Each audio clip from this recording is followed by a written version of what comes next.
ராக்காய் போட்டு பாத்துருவோமா? என்னத்த? சண்டே தான். என்னடி இவ சும்மா போற என்னைய சண்டைக்கு இழுக்குறா? தாய தண்ணி துறையில பார்த்தா மகளை வீட்டுல போயா பாக்கணும்? தாய போல பிள்ளை நூலை போல சேலை. மக வாழுற வாழ்வுக்கு மத 10 கட்டு விளக்கம் வரான். விளங்கா மூஞ்சி வேலைக்கு போனுச்சா வேலை கிடைச்சும் கூலி கிடைக்கலையா? அடியே ரொம்ப பேசுற, என்ன பார்த்தா விளங்காமூச்சின்னு சொன்ன? கொடுமன் கோயிலுக்கு போனா அங்க 2 கொடுமை சிங்கு சிங்குன்னு அடிச்சான். தொட்டில் பழக்கம் சுடுகாடு மட்டும். 5ல விளையாத 50ல விளைய போகுது.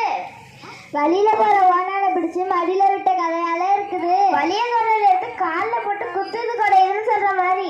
தென்னை மரத்துல தேள் கொட்டுச்சுன்னு பனை மரத்துல நெறி கட்டுச்சான். மொட்டை தலைக்கும் முழங்காலுக்கு முடிச்சு போட்ட கதையால இருக்கு. அறுக்க தெரியாதவன் வீட்டுல 1000 அருவாளாம். ஆட தெரியாதவன் தெருக்கோணல் என்றாலாம். ஒரு குருடு தண்ணிக்கு போக 7 குருடு வழிகாட்டுச்சான். நல்ல மாட்டுக்கு ஒரு சூடு, ஒரு பானை சோற்றுக்கு ஒரு சோறு பதமா. எறும்பு ஊற ஊற கல்லும் தெரியும். ஆடி காசில் அம்மியும் பறக்குமா. நடக்க மாட்ட சித்தப்ப வீட்டுல பொண்ணு எடுத்த கதையால இருக்கு. விடிய விடிய கதை கேட்டு சீதைக்கிராம சித்தப்பன்னு சொன்ன மாதிரி அரசனை நம்பி புருஷனை கைவிட்ட கதையா? அடியே கல்லானாலும் கணவன் புல்லானாலும் புருஷன். படிக்கிறது பாரதமாம், இருக்கிறது பெருமாள் கோயிலாம். நட்டையை நம்பினாலும் குட்டையை நம்பவே கூடாது. யாரை பார்த்து குட்டைன்னு சொல்ற? ஊமை ஊரை கெடுக்குமா, பெருசாலி பேரையே கெடுக்குமா. அடியே யாரை பார்த்து பெருச்சாலின்னு சொல்ற? வாய் கொடுத்தவன் வரப்புல வாழைக்காய் கொண்டு வந்தான் தெருவுல. என் பாட்டி வாய் இருந்தா வாழ சொன்னா, இல்லாட்டி வர சொன்னா. வெளியில வெள்ளி கட்டு உள்ள செங்கல் கட்டு.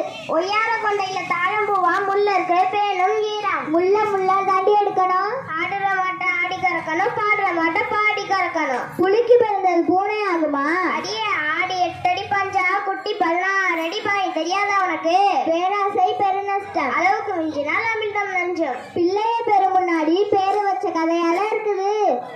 மாடு உங்க முன்னாடி ஆத்தா வீட்டுக்கு நெய் கொண்டு போற கதையால இருக்கு. இளங்கன்று பயமறியாது. பாம்பை கொண்டால் படையும் நடுங்கும். பொய் சொன்ன வாய்க்கு போஜனம் கிடைக்காதுடி. அடியே யாரை பார்த்து பொய் சொல்றேன்னு சொல்ற?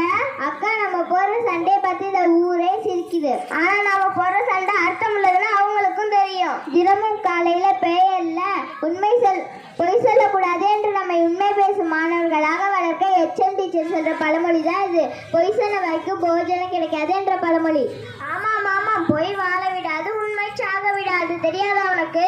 பொய் சொல்லி தப்பிக்காதே, உண்மை சொல்லி மாட்டிக்கொள் என்கிறார் விவேகானந்தர். ஒரு பொய்க்கு 9 பொய் சொல்லணும். ஆனா உண்மையை சொன்னா யோசிக்கவே வேண்டாம்.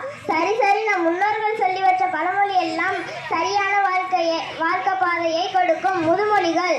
சரியக்கா, இனியாவது பழமை மாறாமல் நம் வாழ்வில் கடைபிடிப்போம்.